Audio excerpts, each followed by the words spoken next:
ಓಂ ಶಾಂತಿ.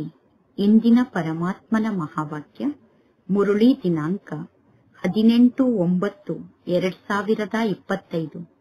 ಬಾಪ್ತಾದ ಮಧುಬನ.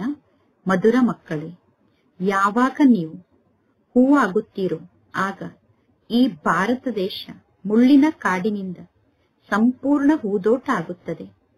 ಪರಮಾತ್ಮ ತಂದೆ ನಿಮ್ಮನ್ನು ಹೂಗಳನ್ನಾಗಿ ಮಾಡುತ್ತಾರೆ. ಇಂದಿನ ಪ್ರಶ್ನೆಯಾಗಿದೆ, ಮಂದಿರಕ್ಕೆ ಯೋಗ್ಯರಾಗಲು ಯಾವ ಮಾತಿನ ಮೇಲೆ ವಿಶೇಷವಾಗಿ ಗಮನವನ್ನು ಕೊಡಬೇಕು? ಉತ್ತರ: ಮಂದಿರಕ್ಕೆ ಯೋಗ್ಯರಾಗಬೇಕು ಎಂದು ಬಯಸಿದರೆ ಚಲನೆಯ ಕಡೆ ವಿಶೇಷವಾಗಿ ಗಮನವನ್ನು ಕೊಡಿ. ನಿಮ್ಮ ಚಲನೆ ಬಹಳಷ್ಟು ಮಧುರ ಆಗಿರಬೇಕು ಮತ್ತು ರಾಯಲ್ ಆಗಿರಬೇಕು. ನಿಮ್ಮಲ್ಲಿ ಎಷ್ಟು ಮಧುರತೆ ಇರಬೇಕು ಅಂದರೆ ಆ ಮಧುರತೆಯ ಅನುಭವ ಅನ್ಯರಿಗೂ ಆಗಬೇಕು. ಅನೇಕರಿಗೆ ಪರಮಾತ್ಮ ತಂದೆಯ ಪರಿಚಯವನ್ನು ನೀಡಿ ಸ್ವಯಂನ ಕಲ್ಯಾಣವನ್ನು ಮಾಡಿಕೊಳ್ಳಲು ಚೆನ್ನಾಗಿ ಪುರುಷಾರ್ಥವನ್ನು ಮಾಡಿ ಸೇವೆಯಲ್ಲಿ ತತ್ಪರರಾಗಿರಿ. ಇಂದಿನ ಗೀತೆಯಾಗಿದೆ, ಜಗತ್ತೇ ಬದಲಾದರೂ ನಾನು ಬದಲಾಗುವುದಿಲ್ಲ. ಓಂ ಶಾಂತಿ. ಆತ್ಮಿಕ ಮಕ್ಕಳು ತಿಳಿದುಕೊಂಡಿದ್ದೀರಾ? ಪರಮಾತ್ಮ ತಂದೆ ಬ್ರಹ್ಮ ತಂದೆಯ ತನುವಿನ ಮೂಲಕ ತಿಳಿಸುತ್ತಿದ್ದಾರೆ. ಬ್ರಹ್ಮನ ರಸದ ಮೂಲಕವೇ ಪರಮಾತ್ಮ ತಂದೆ ಜ್ಞಾನವನ್ನು ತಿಳಿಸುತ್ತಿದ್ದಾರೆ. ನಾವೀಗ ಶ್ರೀಮತದಂತೆ ನಡೆದು ಈ ಭಾರತ ಭೂಮಿಯನ್ನು ಪತಿತ ಭಾರತದಿಂದ ಪಾವನ ಭಾರತವನ್ನಾಗಿ ಮಾಡುತ್ತೇವೆ ಎಂದು ನಾವೀಗ ಪ್ರತಿಜ್ಞೆಯನ್ನು ಮಾಡುತ್ತೇವೆ. ವಿಶೇಷವಾಗಿ ಭಾರತ ದೇಶ ಮತ್ತು ಇಡೀ ಪ್ರಪಂಚದ ಎಲ್ಲಾ ಆತ್ಮರನ್ನು ನಾವೀಗ ಪತಿತರಿಂದ ಪಾವನರನ್ನಾಗಿ ಮಾಡುವುದಕ್ಕೋಸ್ಕರ ಎಲ್ಲರಿಗೂ ಮಾರ್ಗವನ್ನು ತಿಳಿಸುತ್ತಿದ್ದೇವೆ. ಇಷ್ಟು ವಿಚಾರವನ್ನು ಪ್ರತಿಯೊಬ್ಬರು ನಿಮ್ಮ ಬುದ್ಧಿಯಲ್ಲಿ ಇಟ್ಟುಕೊಳ್ಳಬೇಕು.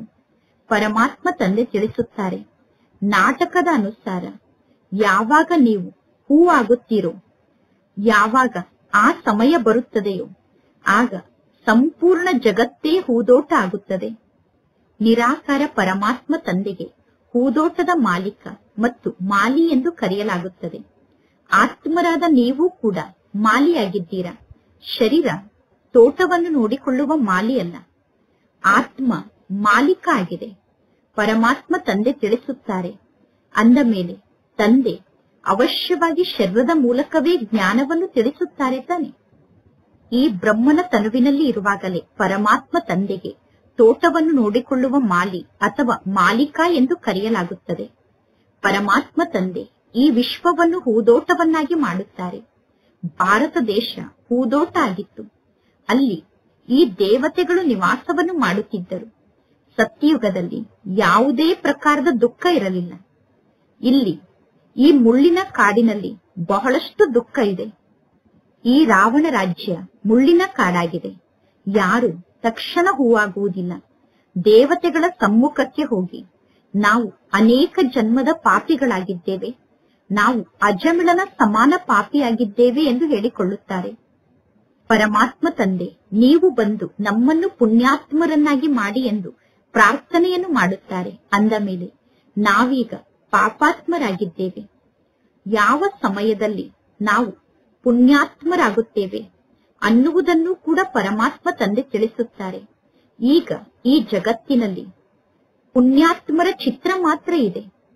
ರಾಜ್ಯಧಾನಿಯಲ್ಲಿ ಯಾರೆಲ್ಲ ಮುಖ್ಯವಾಗಿ ರಾಜ್ಯವನ್ನು ಆಳುತ್ತಾರೋ ಅಂತಹ ಮುಖ್ಯ ಆತ್ಮರ ಚಿತ್ರ ಇದೆ. ಮತ್ತು ಆ ದೇವತೆಗಳನ್ನು ಈ ರೀತಿ ತಯಾರು ಮಾಡುವಂತವರು ನಿರಾಕಾರ ಶಿವತಂದೆ ಆಗಿದ್ದಾರೆ. ಅಂದ ಮೇಲೆ ಆ ಶಿವತಂದೆಯ ಚಿತ್ರ ಇದೆ, ಬೇರೆ ಯಾರ ಚಿತ್ರವೂ ಇಲ್ಲ. ಅದರಲ್ಲೂ ಶಿವತಂದೆಯ ದೊಡ್ಡ ಲಿಂಗವನ್ನು ನಿರ್ಮಾಣ ಮಾಡಿ ತೋರಿಸುತ್ತಾರೆ. ಆತ್ಮ ನಕ್ಷತ್ರದ ಸಮಾನ ಆಗಿದೆ ಎಂದು ಹೇಳುತ್ತಾರೆ. ಅಂದ ಮೇಲೆ ಆತ್ಮಕ್ಕೆ ತಂದೆಯಾದಂತಹ ಪರಮಾತ್ಮ ತಂದೆ ಕೂಡ ನಕ್ಷತ್ರದ ರೂಪದಲ್ಲಿ ಇರಬೇಕು ತಾನೆ. ಆದರೆ ಪರಮಾತ್ಮ ತಂದೆಯ ಸಂಪೂರ್ಣ ಪರಿಚಯ ಯಾರಿಗೂ ಗೊತ್ತಿಲ್ಲ. ವಿಶ್ವದಲ್ಲಿ ಈ ಲಕ್ಷ್ಮೀ ನಾರಾಯಣರ ರಾಜ್ಯ ಇತ್ತು.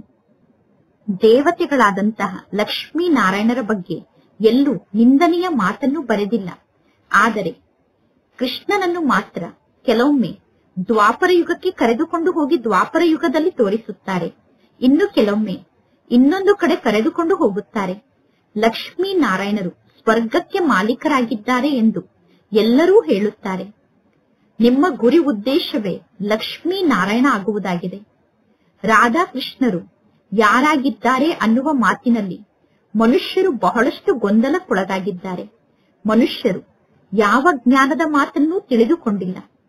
ಯಾರು ಪರಮಾತ್ಮ ತಂದೆಯ ಮೂಲಕ ಈ ಜ್ಞಾನವನ್ನು ಅರ್ಥ ಮಾಡಿಕೊಳ್ಳುತ್ತಾರೋ ಅವರು ಅನ್ಯರಿಗೆ ಜ್ಞಾನವನ್ನು ತಿಳಿಸಲು ಯೋಗ್ಯರಾಗುತ್ತಾರೆ. ಇಲ್ಲದಿದ್ದರೆ ಜ್ಞಾನವನ್ನು ತಿಳಿಸಲು ಯೋಗ್ಯರಾಗಲು ಸಾಧ್ಯ ಇಲ್ಲ. ದೈವಿ ಗುಣವನ್ನು ಧಾರಣೆ ಮಾಡಿಕೊಳ್ಳಲು ಸಾಧ್ಯ ಇಲ್ಲ. ಬಲೆ ನೀವು ಅವರಿಗೆ ಎಷ್ಟಾದರೂ ಜ್ಞಾನವನ್ನು ತಿಳಿಸಿ, ಆದರೆ ನಾಟಕದ ಅನುಸಾರ ಈ ರೀತಿ ಆಗಲೇಬೇಕು. ಈಗ ನೀವು ಸ್ವಯಂ ತಿಳಿದುಕೊಂಡಿದ್ದೀರಾ. ಮಕ್ಕಳಾದ ನಾವೆಲ್ಲರೂ ಪರಮಾತ್ಮ ತಂದೆಯ ಶ್ರೀಮತದಂತೆ ನಡೆದು ನಮ್ಮದೇ ಆದ ತನು ಮನ ಧನದಿಂದ ಆತ್ಮಿಕ ಸೇವೆಯನ್ನು ಮಾಡುತ್ತೇವೆ. ಪ್ರದರ್ಶನ ಅಥವಾ ಮ್ಯೂಸಿಯಂಗಳ ಮೂಲಕ ನೀವು ಭಾರತದ ಯಾವ ರೂಪದ ಸೇವೆಯನ್ನು ಮಾಡುತ್ತೀರಾ ಎಂದು ಕೆಲವರು ಕೇಳುತ್ತಾರೆ. ನೀವು ತಿಳಿದುಕೊಂಡಿದ್ದೀರಾ, ನಾವು ಭಾರತ ದೇಶದ ಬಹಳ ಒಳ್ಳೆಯ ಸೇವೆಯನ್ನು ಮಾಡುತ್ತೇವೆ. ಈ ಭಾರತ ದೇಶವನ್ನು ಕಾಡಿನಿಂದ ಉದ್ಯಾನವನವನ್ನಾಗಿ ಮಾಡುತ್ತೇವೆ. ಸತ್ಯುಗ ಹೂದೋಟ ಆಗಿದೆ, ಕಲಿಯುಗ ಮುಳ್ಳಿನ ಕಾಡಾಗಿದೆ. ಒಬ್ಬರು ಇನ್ನೊಬ್ಬರಿಗೆ ದುಃಖವನ್ನೇ ನೀಡುತ್ತಿರುತ್ತಾರೆ. ಈ ಮಾತನ್ನು ನೀವೀಗ ಬಹಳ ಚೆನ್ನಾಗಿ ತಿಳಿಸಬೇಕು. ಮಂದಿರದಲ್ಲಿ ಲಕ್ಷ್ಮೀ ನಾರಾಯಣರ ಚಿತ್ರವನ್ನು ಬಹಳ ಸುಂದರ ರೂಪದಲ್ಲಿ ನಿರ್ಮಾಣ ಮಾಡಿರುತ್ತಾರೆ. ಕೆಲವೊಂದು ಮಂದಿರದಲ್ಲಿ ಲಕ್ಷ್ಮೀ ನಾರಾಯಣರ ಕಪ್ಪು ಮೂರ್ತಿಯನ್ನು ತೋರಿಸುತ್ತಾರೆ. ಕೆಲವೊಂದು ಮಂದಿರದಲ್ಲಿ ಸುಂದರವಾದ ಲಕ್ಷ್ಮೀ ನಾರಾಯಣರ ಮೂರ್ತಿಯನ್ನು ತೋರಿಸುತ್ತಾರೆ. ಆದರೆ ಆ ಮಾತಿನ ರಹಸ್ಯವನ್ನು ಯಾರೂ ತಿಳಿದುಕೊಂಡಿಲ್ಲ. ಈಗ ಮಕ್ಕಳಾದ ನೀವು ಈ ಎಲ್ಲಾ ಮಾತಿನ ಸಂಪೂರ್ಣ ಜ್ಞಾನವನ್ನು ಅರ್ಥ ಮಾಡಿಕೊಂಡಿದ್ದೀರಾ. ಪರಮಾತ್ಮ ತಂದೆ ತಿಳಿಸುತ್ತಾರೆ, ನಾನು ಬಂದು ಎಲ್ಲರನ್ನೂ ಮಂದಿರಕ್ಕೆ ಯೋಗ್ಯರನ್ನಾಗಿ ಮಾಡುತ್ತೇನೆ. ಆದರೆ ಎಲ್ಲರೂ ಮಂದಿರಕ್ಕೆ ಯೋಗ್ಯರಾಗುವುದಿಲ್ಲ. ಪ್ರಜೆಗಳು ಮಂದಿರಕ್ಕೆ ಯೋಗ್ಯರಾಗಿದ್ದಾರೆ ಎಂದು ಹೇಳಲು ಸಾಧ್ಯ ಇಲ್ಲ. ಯಾರು ಪುರುಷಾರ್ಥವನ್ನು ಮಾಡಿ ಬಹಳಷ್ಟು ಸೇವೆಯನ್ನು ಮಾಡುತ್ತಾರೋ ಅವರಿಗೆ ಅನೇಕ ಜನ ಪ್ರಜೆಗಳಾಗುತ್ತಾರೆ. ಈಗ ಮಕ್ಕಳಾದ ನೀವು ಆತ್ಮಿಕ ಸಮಾಜ ಸೇವೆಯನ್ನು ಮಾಡಬೇಕು. ಈ ಸೇವೆಯಲ್ಲಿ ನಿಮ್ಮ ಜೀವನವನ್ನು ನೀವು ಸಫಲ ಮಾಡಿಕೊಳ್ಳಬೇಕು. ನಿಮ್ಮ ಚಲನೆ ಬಹಳಷ್ಟು ಮಧುರವಾಗಿರಬೇಕು. ನಿಮ್ಮ ನಡತೆ ಎಷ್ಟು ಮಧುರವಾಗಿರಬೇಕು ಅಂದರೆ ನಿಮ್ಮ ನಡತೆಯನ್ನು ನೋಡಿ ಅನ್ಯರಿಗೂ ಮಧುರತೆಯ ಅನುಭವ ಆಗಬೇಕು. ನೀವು ಅನ್ಯರಿಗೂ ಮಧುರತೆಯಿಂದ ಜ್ಞಾನವನ್ನು ತಿಳಿಸಬೇಕು. ನೀವು ಸ್ವಯಂ ಮುಳ್ಳಾಗಿದ್ದರೆ ಅನ್ಯರನ್ನು ನೀವು ಹೇಗೆ ಹೂವನ್ನಾಗಿ ಮಾಡಲು ಸಾಧ್ಯ? ಯಾರು ಮುಳ್ಳಾಗಿದ್ದಾರೋ ಅಂತವರ ಜ್ಞಾನದ ಬಾಣ ಯಾರಿಗೂ ನಾಟುವುದಿಲ್ಲ. ಪರಮಾತ್ಮ ತಂದೆಯನ್ನು ನೆನಪು ಮಾಡದೇ ಇದ್ದರೆ ನಿಮ್ಮ ಜ್ಞಾನದ ಬಾಣ ಹೇಗೆ ನಾಟಲು ಸಾಧ್ಯ? ಸ್ವಯಂನ ಕಲ್ಯಾಣಕ್ಕಾಗಿ ಚೆನ್ನಾಗಿ ಪುರುಷಾರ್ಥವನ್ನು ಮಾಡಿ ಸೇವೆಯಲ್ಲಿ ತತ್ಪರರಾಗಿರಬೇಕು. ಪರಮಾತ್ಮ ತಂದೆಯ ಸೇವೆಯಲ್ಲಿ ನೀವು ಉಪಸ್ಥಿತರಾಗಿದ್ದೀರ ತಾನೆ? ಹಾಗೆ ಮಕ್ಕಳಾದ ನೀವು ಹಗಲು ರಾತ್ರಿ ಸೇವೆಯಲ್ಲಿ ತತ್ಪರ ಆಗಿರಬೇಕು. ಇನ್ನು ಎರಡನೆಯ ಮಾತು ಯಾವುದು ಅಂದರೆ ಪರಮಾತ್ಮ ತಂದೆ ತಿಳಿಸುತ್ತಾರೆ, ಶಿವ ಜಯಂತಿಯ ಸಮಯದಂದು ಬಹಳಷ್ಟು ಮಕ್ಕಳು ಪರಮಾತ್ಮ ತಂದೆಗೆ ಪತ್ರವನ್ನು ಕಳಿಸುತ್ತಾರೆ. ಆ ಪತ್ರದಲ್ಲಿ ಯಾವ ಮಾತನ್ನು ಬರೆದಿರಬೇಕು ಅಂದರೆ ಅದನ್ನು ಯಾರಿಗಾದರೂ ತೋರಿಸಿದರೆ ಆ ಪತ್ರವನ್ನು ಓದಿದ ತಕ್ಷಣ ಅವರಿಗೆ ಜ್ಞಾನ ಅರ್ಥ ಆಗಬೇಕು. ನಾವು ಮುಂದೆ ಏನು ಪುರುಷಾರ್ಥವನ್ನು ಮಾಡಬೇಕು, ಯಾವ ಯಾವ ರೂಪದಲ್ಲಿ ಸೇವೆಯನ್ನು ಮಾಡಿದರೆ ಅನೇಕರಿಗೆ ಪರಮಾತ್ಮ ತಂದೆಯ ಪರಿಚಯ ಸಿಗುತ್ತದೆ ಅನ್ನುವುದು ಪತ್ರವನ್ನು ನೋಡಿ ಅವರಿಗೆ ಅರ್ಥ ಆಗಬೇಕು. ಅದಕ್ಕೋಸ್ಕರ ನೀವು ಚರ್ಚಾ ಗೋಷ್ಠಿಗಳನ್ನು ನಡೆಸಬೇಕು. ಬಹಳಷ್ಟು ಪತ್ರ ಇದೆ. ಆ ಪತ್ರಗಳ ಮೂಲಕ ನೀವು ಬಹಳಷ್ಟು ಕೆಲಸವನ್ನು ಮಾಡಬಹುದು. ಪತ್ರದ ಮೇಲೆ ಶಿವಬಾಬಾ ಕೇರ್ ಆಫ್ ಬ್ರಹ್ಮ ಬಾಬಾ ಎಂದು ವಿಳಾಸವನ್ನು ಬರೆಯುತ್ತಾರೆ. ಪ್ರಜಾಪಿತ ಬ್ರಹ್ಮ ಅಂತೂ ಇಲ್ಲಿ ಇದ್ದಾರೆ ತಾನೆ? ಒಬ್ಬರು ಆತ್ಮಿಕ ತಂದೆ ಆಗಿದ್ದಾರೆ, ಇನ್ನೊಬ್ಬರು ಸಾಕಾರದಲ್ಲಿ ಇರುವ ತಂದೆ ಆಗಿದ್ದಾರೆ. ಅವರಿಂದ ಸಾಕಾರ ರಚನೆಯನ್ನು ರಚಿಸಲಾಗುತ್ತದೆ. ಪರಮಾತ್ಮ ತಂದೆ ಮನುಷ್ಯ ಸೃಷ್ಟಿಯ ರಚಯಿತ ಆಗಿದ್ದಾರೆ. ಪರಮಾತ್ಮ ತಂದೆ ಹೇಗೆ ರಚನೆಯನ್ನು ರಚಿಸುತ್ತಾರೆ ಅನ್ನುವುದು ಇಡೀ ಜಗತ್ತಿನಲ್ಲಿ ಯಾರಿಗೂ ಗೊತ್ತಿಲ್ಲ. ಪರಮಾತ್ಮ ತಂದೆ ಬ್ರಹ್ಮನ ಮೂಲಕ ಈಗ ಹೊಸ ರಚನೆಯನ್ನು ರಚಿಸುತ್ತಾರೆ. ಬ್ರಾಹ್ಮಣರು ಜುಟ್ಟಿಗೆ ಸಮಾನ ಆಗಿದ್ದೀರಾ? ಮೊಟ್ಟ ಮೊದಲು ಇಲ್ಲಿ ಅವಶ್ಯವಾಗಿ ಬ್ರಾಹ್ಮಣರು ಬೇಕು. ಜುಟ್ಟಿಗೆ ಸಮಾನ ಆದಂತಹ ಬ್ರಾಹ್ಮಣರ ರೂಪ ಕೂಡ ವಿರಾಟ ರೂಪದ ಚಿತ್ರದಲ್ಲಿ ಇದೆ. ಬ್ರಾಹ್ಮಣರು, ದೇವತೆಗಳು, ಕ್ಷತ್ರಿಯರು, ವೈಶ್ಯರು ಮತ್ತು ಶೂದ್ರರು ಎಂದು ಹೇಳಲಾಗುತ್ತದೆ. ಮೊದಲೇ ಶೂದ್ರರು ಇರಲು ಸಾಧ್ಯ ಇಲ್ಲ. ಪರಮಾತ್ಮ ತಂದೆ ಬ್ರಹ್ಮನ ತನುವಿನ ಮೂಲಕ ಮೊದಲು ಬ್ರಾಹ್ಮಣರ ರಚನೆಯನ್ನು ಮಾಡುತ್ತಾರೆ. ಶೂದ್ರರನ್ನು ಯಾರು ರಚನೆ ಮಾಡುತ್ತಾರೆ? ಯಾರ ಮೂಲಕ ರಚನೆ ಮಾಡುತ್ತಾರೆ? ಹೇಗೆ ಹೊಸ ರಚನೆಯನ್ನು ರಚಿಸಲಾಗುತ್ತದೆ ಅನ್ನುವುದನ್ನು ಮಕ್ಕಳಾದ ನೀವು ತಿಳಿದುಕೊಂಡಿದ್ದೀರಾ. ಇದು ಪರಮಾತ್ಮ ತಂದೆಯ ರಚನೆಯಾಗಿದೆ. ಪ್ರತಿ ಕಲ್ಪದಲ್ಲೂ ಪರಮಾತ್ಮ ತಂದೆ ಬಂದು ಶೂದ್ರರಿಂದ ನಮ್ಮನ್ನು ಬ್ರಾಹ್ಮಣರನ್ನಾಗಿ ಮಾಡುತ್ತಾರೆ. ಮತ್ತೆ ಪುನಃ ಬ್ರಾಹ್ಮಣರಿಂದ ದೇವತೆಗಳನ್ನಾಗಿ ಮಾಡುತ್ತಾರೆ. ಬ್ರಾಹ್ಮಣರ ಸೇವೆ ಬಹಳಷ್ಟು ಶ್ರೇಷ್ಠ ಆಗಿದೆ. ಲೌಕಿಕ ಜಗತ್ತಿನಲ್ಲಿ ಯಾರೆಲ್ಲಾ ಬ್ರಾಹ್ಮಣರು ಇದ್ದಾರೋ ಅವರು ನಾವು ಪವಿತ್ರರಾಗಿದ್ದೇವೆ ಎಂದು ಹೇಳಿಕೊಳ್ಳಲು ಸಾಧ್ಯ ಇಲ್ಲ. ಏಕೆಂದರೆ ಆ ಬ್ರಾಹ್ಮಣರು ಪವಿತ್ರರಾಗಿ ಇರುವುದಿಲ್ಲ. ಅಂದ ಮೇಲೆ ಅವರು ಅನ್ಯರನ್ನು ಹೇಗೆ ಪವಿತ್ರರನ್ನಾಗಿ ಮಾಡಲು ಸಾಧ್ಯ? ಯಾವುದೇ ಸನ್ಯಾಸಿಗಳಿಗೆ ಎಂದು ಶ್ರೀರಕ್ಷೆಯನ್ನು ಕಟ್ಟುವುದಿಲ್ಲ. ಏಕೆಂದರೆ ಸನ್ಯಾಸಿಗಳು ನಾವಂತೂ ಪವಿತ್ರರಾಗಿ ಇದ್ದೇವೆ ಎಂದು ತಿಳಿದುಕೊಳ್ಳುತ್ತಾರೆ. ನೀವು ನಿಮ್ಮ ಮುಖವನ್ನು ನೋಡಿಕೊಳ್ಳಿ ಎಂದು ಸನ್ಯಾಸಿಗಳು ಹೇಳುತ್ತಾರೆ.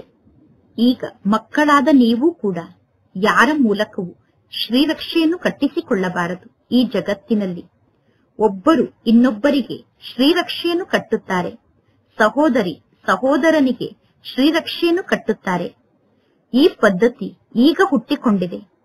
ನೀವೀಗ ಶೂದ್ರರಿಂದ ಬ್ರಾಹ್ಮಣರಾಗಲು ಪುರುಷಾರ್ಥವನ್ನು ಮಾಡುತ್ತೀರಾ. ಸ್ತ್ರೀ ಪುರುಷರು ಪವಿತ್ರರಾಗಿ ಇರುತ್ತೇವೆ ಎಂದು ಪ್ರತಿಜ್ಞೆಯನ್ನು ಮಾಡುತ್ತಾರೆ. ಈಗ ನಾವು ಹೇಗೆ ಪರಮಾತ್ಮ ತಂದೆಯ ಶ್ರೀಮತದಂತೆ ನಡೆದು ಪವಿತ್ರರಾಗುತ್ತೇವೆ ಅನ್ನುವುದನ್ನು ಇಬ್ಬರೂ ತಿಳಿಸಬೇಕು. ಅಂತ್ಯದವರೆಗೂ ಈ ಕಾಮ ವಿಕಾರದ ಮೇಲೆ ವಿಜಯವನ್ನು ಪಡೆದುಕೊಂಡು ಪವಿತ್ರ ಜಗತ್ತಿಗೆ ನೀವು ಮಾಲೀಕರಾಗುತ್ತೀರಾ.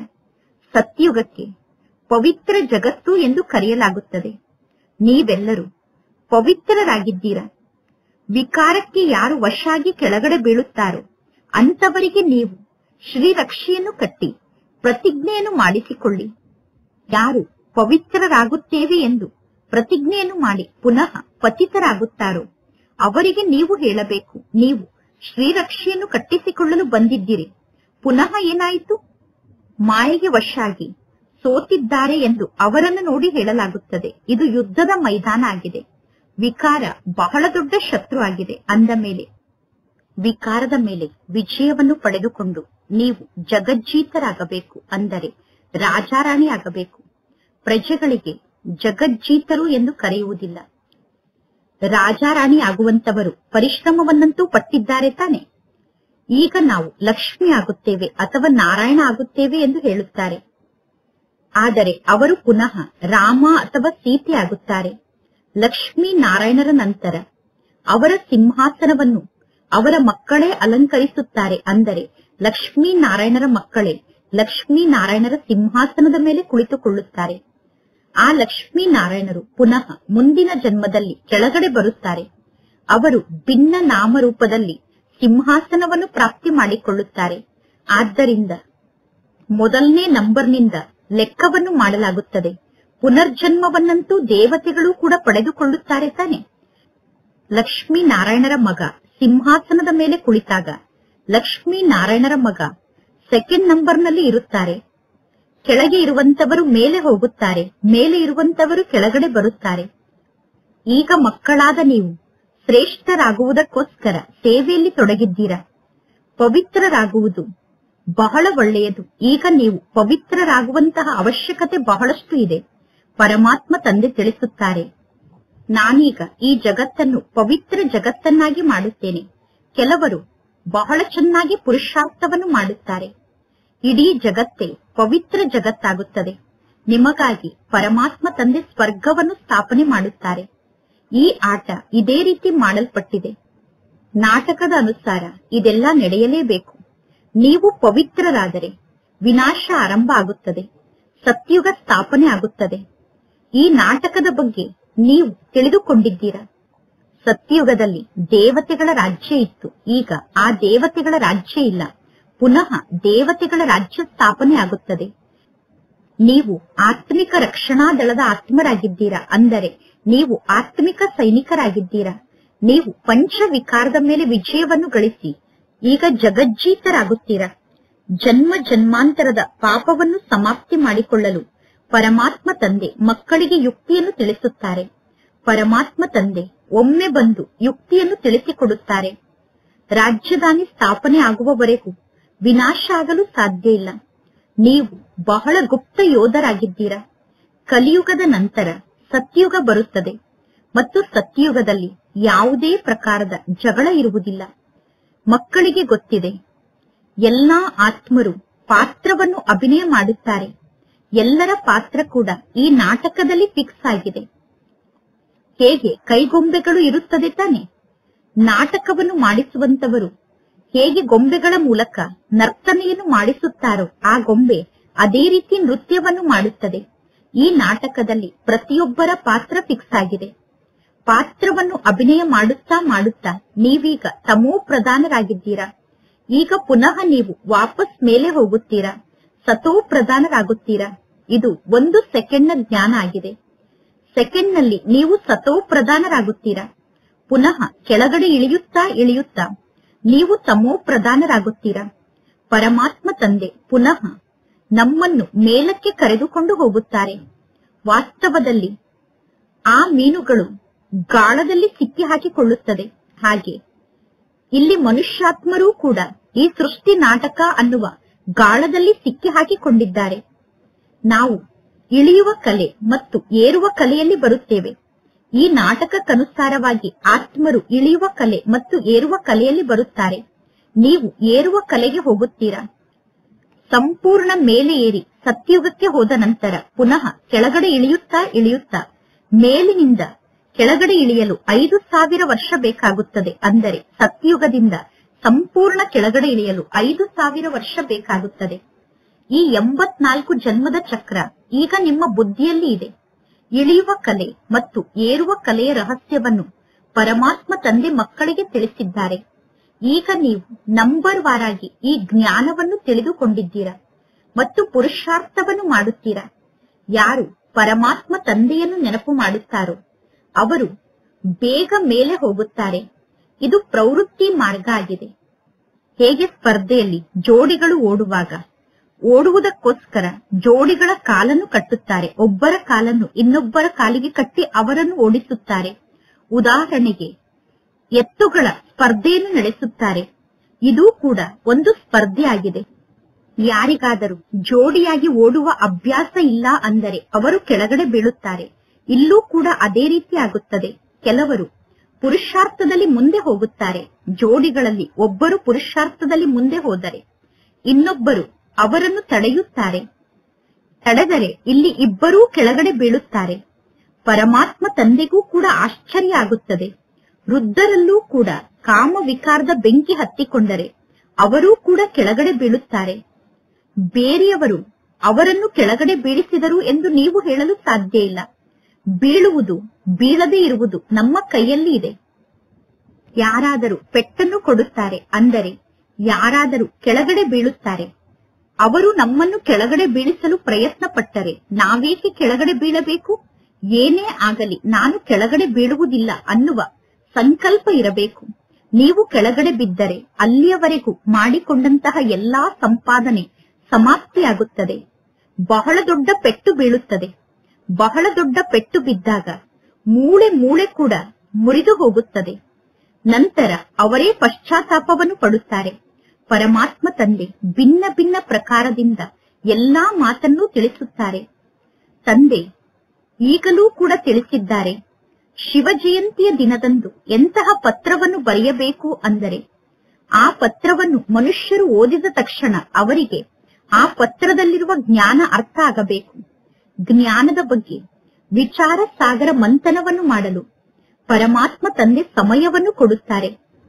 ಮಕ್ಕಳು ಎಂತಹ ಪತ್ರವನ್ನು ಬರೆಯುತ್ತಾರೆ ಅಂದರೆ ಆ ಪತ್ರವನ್ನು ನೋಡಿದರೆ ಎಲ್ಲರಿಗೂ ಆಶ್ಚರ್ಯ ಆಗುತ್ತದೆ. ಪತ್ರದಲ್ಲಿ ಬಾಪ್ತಾದ ಎಂದು ನೀವು ಬರೆಯುತ್ತೀರಾ. ನೀವೀಗ ಅನ್ಯರಿಗೆ ತಿಳಿಸಬೇಕು. ಶಿವ ತಂದೆಗೆ ಬಾಪ್ ಅಂದರೆ ತಂದೆ ಎಂದು ಕರೆಯುತ್ತೇವೆ. ಈ ಬ್ರಹ್ಮ ತಂದೆಗೆ ದಾದಾ ಅಂದರೆ ಅಣ್ಣ ಎಂದು ಕರೆಯುತ್ತೇವೆ. ಆದ್ದರಿಂದ ಪತ್ರದಲ್ಲಿ ಬಾಪ್ತಾದ ಎಂದು ಬರೆಯುತ್ತೇವೆ. ಒಬ್ಬರಿಗೆ ಎಂದಾದರೂ ಬಾಪ್ತಾದ ಎಂದು ಕರೆಯಲು ಸಾಧ್ಯ ಇದೆಯೇನು? ಇದು ವಿಚಿತ್ರವಾದ ಮಾತಾಗಿದೆ. ಇದು ಸತ್ಯವಾದ ಜ್ಞಾನ ಇದೆ. ಇಲ್ಲಿ ಸತ್ಯವಾದ ಜ್ಞಾನ ಇದೆ. ಆದರೆ ತಂದೆಯ ನೆನಪಿನಲ್ಲಿ ನೀವು ಸ್ಥಿತ ಆದಾಗ ಮಾತ್ರ ಅನ್ಯರಿಗೆ ನಿಮ್ಮ ಜ್ಞಾನದ ಬಾಣ ನಾಟುತ್ತದೆ. ಮಕ್ಕಳು ಬಾರಿಗೂ ದೇಹಾಭಿಮಾನಕ್ಕೆ ವಶ ಆಗುತ್ತಾರೆ. ಆದ್ದರಿಂದ ಪರಮಾತ್ಮ ತಂದೆ ತಿಳಿಸುತ್ತಾರೆ, ಆತ್ಮ ಅಭಿಮಾನಿಗಳಾಗಿ. ಆತ್ಮ ಶರೀರವನ್ನು ಧಾರಣೆ ಮಾಡಿಕೊಂಡು ಪಾತ್ರವನ್ನು ಅಭಿನಯ ಮಾಡುತ್ತದೆ. ಯಾರಾದರೂ ಮರಣವನ್ನು ಹೊಂದಿದರೂ ಕೂಡ ನಿಮ್ಮ ಮನಸ್ಸಿನಲ್ಲಿ ಯಾವ ಸಂಕಲ್ಪವೂ ನಡೆಯಬಾರದು. ಆತ್ಮದಲ್ಲಿ ಯಾವ ಪಾತ್ರ ಫಿಕ್ಸ್ ಆಗಿದೆಯೋ ಆ ಪಾತ್ರವನ್ನು ನಾವು ಸಾಕ್ಷಿಯಾಗಿ ನೋಡುತ್ತೇವೆ.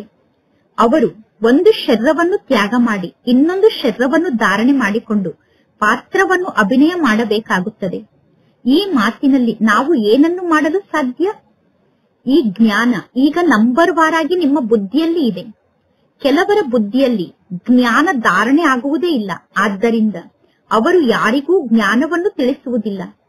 ಆತ್ಮ ಸಂಪೂರ್ಣ ಕಾದ ಹಂಚಿನ ಸಮಾನ ತಮೋ ಪ್ರಧಾನ ಆಗಿದೆ, ಪತಿತ ಆಗಿದೆ. ಅಂದ ಮೇಲೆ ಜ್ಞಾನಾಮೃತವನ್ನು ಕಾದ ಹಂಚಿನ ಸಮಾನ ಆಗಿರುವಂತಹ ಆತ್ಮರ ಬುದ್ಧಿಯಲ್ಲಿ ಹಾಕಿದರೆ ಆ ಜ್ಞಾನಾಮೃತ ಅವರ ಬುದ್ಧಿಯಲ್ಲಿ ನಿಲ್ಲುವುದಿಲ್ಲ. ಯಾರು ಬಹಳಷ್ಟು ಭಕ್ತಿಯನ್ನು ಮಾಡಿದ್ದಾರೋ ಅವರಿಗೆ ಈ ಜ್ಞಾನದ ಬಾಣ ನಾಟುತ್ತದೆ. ತಕ್ಷಣ ಅವರ ಬುದ್ಧಿಯಲ್ಲಿ ಜ್ಞಾನ ಧಾರಣೆ ಆಗುತ್ತದೆ. ಮಕ್ಕಳು ಬಾರಿಗೂ ದೇಹಾಭಿಮಾನಕ್ಕೆ ವಶ ಆಗುತ್ತಾರೆ. ಆದ್ದರಿಂದ ಪರಮಾತ್ಮ ತಂದೆ ತಿಳಿಸುತ್ತಾರೆ, ಆತ್ಮ ಅಭಿಮಾನಿಗಳಾಗಿ. ಆತ್ಮ ಶರೀರವನ್ನು ಧಾರಣೆ ಮಾಡಿಕೊಂಡು ಪಾತ್ರವನ್ನು ಅಭಿನಯ ಮಾಡುತ್ತದೆ. ಯಾರಾದರೂ ಮರಣವನ್ನು ಹೊಂದಿದರೂ ಕೂಡ ನಿಮ್ಮ ಮನಸ್ಸಿನಲ್ಲಿ ಯಾವ ಸಂಕಲ್ಪವೂ ನಡೆಯಬಾರದು. ಆತ್ಮದಲ್ಲಿ ಯಾವ ಪಾತ್ರ ಫಿಕ್ಸ್ ಆಗಿದೆಯೋ ಆ ಪಾತ್ರವನ್ನು ನಾವು ಸಾಕ್ಷಿಯಾಗಿ ನೋಡುತ್ತೇವೆ. ಅವರು ಒಂದು ಶರೀರವನ್ನು ತ್ಯಾಗ ಮಾಡಿ ಇನ್ನೊಂದು ಶರೀರವನ್ನು ಧಾರಣೆ ಮಾಡಿಕೊಂಡು ಪಾತ್ರವನ್ನು ಅಭಿನಯ ಮಾಡಬೇಕಾಗುತ್ತದೆ. ಈ ಮಾತಿನಲ್ಲಿ ನಾವು ಏನನ್ನು ಮಾಡಲು ಸಾಧ್ಯ? ಈ ಜ್ಞಾನ ಈಗ ನಂಬರ್ ವಾರಾಗಿ ನಿಮ್ಮ ಬುದ್ಧಿಯಲ್ಲಿ ಇದೆ. ಕೆಲವರ ಬುದ್ಧಿಯಲ್ಲಿ ಜ್ಞಾನ ಧಾರಣೆ ಆಗುವುದೇ ಇಲ್ಲ. ಆದ್ದರಿಂದ ಅವರು ಯಾರಿಗೂ ಜ್ಞಾನವನ್ನು ತಿಳಿಸುವುದಿಲ್ಲ.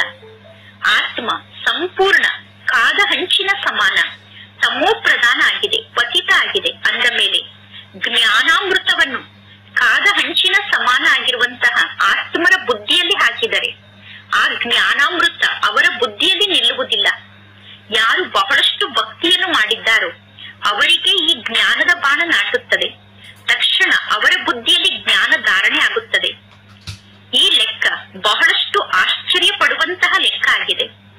ನಂಬರ್ 1 ಪಾವನ ಆತ್ಮರೇ ನಂತರ ಪತಿತರಾಗುತ್ತಾರೆ. ಇದು ಕೂಡ ಎಷ್ಟೊಂದು ತಿಳಿದುಕೊಳ್ಳುವಂತಹ ಜ್ಞಾನದ ಮಾತಾಗಿದೆ.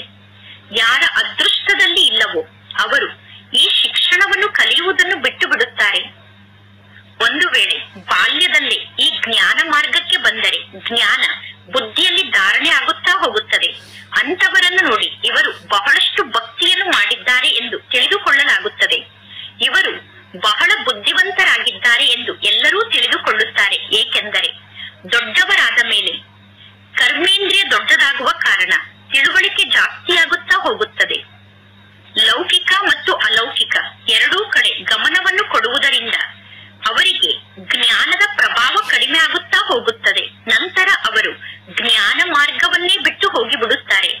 ಇದು ಈಶ್ವರೀಯ ಶಿಕ್ಷಣ ಆಗಿದೆ. ಈ ಈಶ್ವರೀಯ ಶಿಕ್ಷಣಕ್ಕೂ ಲೌಕಿಕ ಶಿಕ್ಷಣಕ್ಕೂ ಬಹಳ ಅಂತರ ಇದೆ. ಆದರೆ ತಂದೆಯ ಬಗ್ಗೆ ಅಷ್ಟೊಂದು ಅತಿಯಾಗಿ ಪ್ರೀತಿ ಇರಬೇಕು. ಒಳ್ಳೆಯದು ಮಧುರಾತಿ ಮಧುರ ಅಗಲಿ ಹೋಗಿ ಮರಳಿ ಸಿಕ್ಕಿರುವ ಮಕ್ಕಳ ಪ್ರತಿ ಮಾತ್ಪಿತಾ ಬಾಪ್ತಾದರವರ ನೆನಪು, ಪ್ರೀತಿ ಹಾಗೂ ಸುಪ್ರಭಾತ. ಆತ್ಮಿಕ ಮಕ್ಕಳಿಗೆ ಆತ್ಮಿಕ ತಂದೆಯ ನಮಸ್ತೆ. ಆತ್ಮಿಕ ತಂದೆಗೆ ಆತ್ಮಿಕ ಮಕ್ಕಳ ನೆನಪು, ಪ್ರೀತಿ ಹಾಗೂ ನಮಸ್ತೆ ನಮಸ್ತೆ ನಮಸ್ತೆ. ಧಾರಣೆಗೋಸ್ಕರ ಮುಖ್ಯ ಸಾರ. ಫಸ್ಟ್ ಪಾಯಿಂಟ್, ಆತ್ಮಿಕ ಸೈನಿಕರಾಗಿ ಪಂಚ ವಿಕಾರದ ಮೇಲೆ ವಿಜಯವನ್ನು ಪ್ರಾಪ್ತಿ ಮಾಡಿಕೊಳ್ಳಬೇಕು. ಅವಶ್ಯವಾಗಿ ಪವಿತ್ರರಾಗಬೇಕು. ಶ್ರೀಮತಕ್ಕನುಸಾರವಾಗಿ ಭಾರತವನ್ನು ಪಾವನ ಮಾಡುವಂತಹ ಸೇವೆಯನ್ನು ಮಾಡಬೇಕು. ಸೆಕೆಂಡ್ ಪಾಯಿಂಟ್, ಈ ಬೇಹದ್ದಿನ ನಾಟಕದಲ್ಲಿ ಪ್ರತಿಕ್ಷಣ ಆತ್ಮ ಅಭಿಮಾನಿಯಾಗಿ ಪಾತ್ರವನ್ನು ಅಭಿನಯ ಮಾಡಬೇಕು. ಎಂದೂ ದೇಹಾಭಿಮಾನಕ್ಕೆ ವಶ ಆಗಬಾರದು. ಸಾಕ್ಷಿಯಾಗಿ ಪ್ರತಿಯೊಬ್ಬ ಪಾತ್ರಧಾರಿಯ ಪಾತ್ರವನ್ನು ನೋಡಬೇಕು. ಇಂದಿನ ವರದಾನ ಆಗಿದೆ, ಸದಾ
ಯೋಗ ಅನ್ನುವ ಕವಚವನ್ನು ಧರಿಸಿಕೊಂಡಿದ್ದರೆ ಮಾಯೆ ಅನ್ನುವ ಶತ್ರು ಯುದ್ಧವನ್ನು ಮಾಡುವುದಿಲ್ಲ. ಅವ್ಯಕ್ತ ಸೂಚನೆ. ಈಗ ಆಸಕ್ತಿಯ ಅಗ್ನಿಯನ್ನು ಪ್ರಜ್ವಲಿತಗೊಳಿಸಿಕೊಂಡು ಯೋಗವನ್ನು ಜ್ವಾಲಾ ಸ್ವರೂಪದ ಯೋಗವನ್ನಾಗಿ ಮಾಡಿಕೊಳ್ಳಿ.